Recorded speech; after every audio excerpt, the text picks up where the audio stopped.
Барлықтарыңызға сәлеметсіздерме, дамы и господа. Сегодня с вами я, Юля, from Казахстан. Так что давайте продолжим учиться читать по-казахски.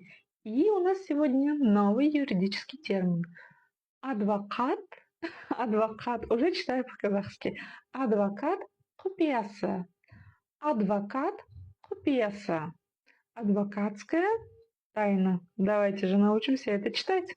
Итак, что мы с вами видим? Первое слово – адвокат.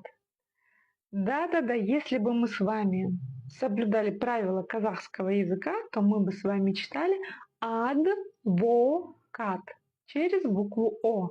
Но так как это слово заимствовано из русского языка в казахский, мы читаем его именно как оно звучит в русском языке. Адвокат через букву А.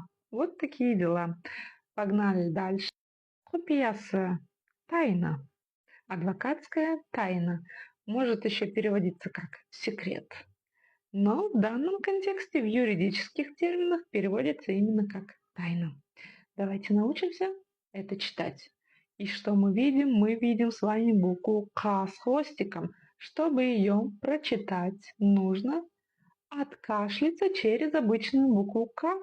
Да-да-да, в казахском языке есть и обычная буква К, которая пишется в русском языке, да, и казахская буква К, которая с хвостиком снизу. Да-да-да, их не путать, а то может поменяться значение слова. Давайте же научимся это читать. Погнали дальше. Дальше мы с вами видим букву У с черточкой снизу. Как ее научиться читать? Очень-очень просто. Это краткая версия буквы, кто уже узнал? Буквы О. Буквы О обыкновенные, как в имени Ольга.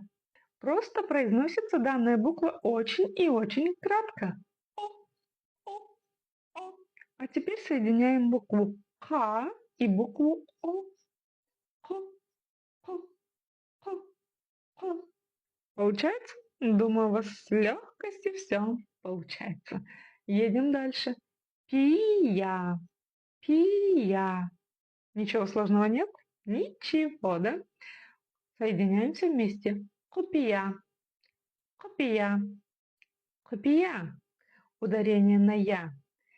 И дальше у нас окончание с. С. С. Мы видим букву «ы» и вспоминаем, что буква «ы» в казахском языке читается очень и очень кратко. Это твердая и коротко звучащая буква. Да-да-да. Құпиясы. Құпиясы. Она вроде бы есть, но ее вроде бы нет. Вот такие пироги. Құпиясы. Адвокат. Құпиясы.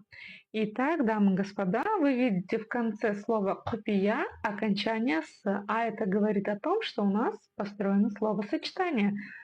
И в слове «адвокат» должно быть, конечно же, окончание родительного падежа. Так что, когда будете изучать грамматику, вы все узнаете. Вот так. Увидимся с вами в следующий раз.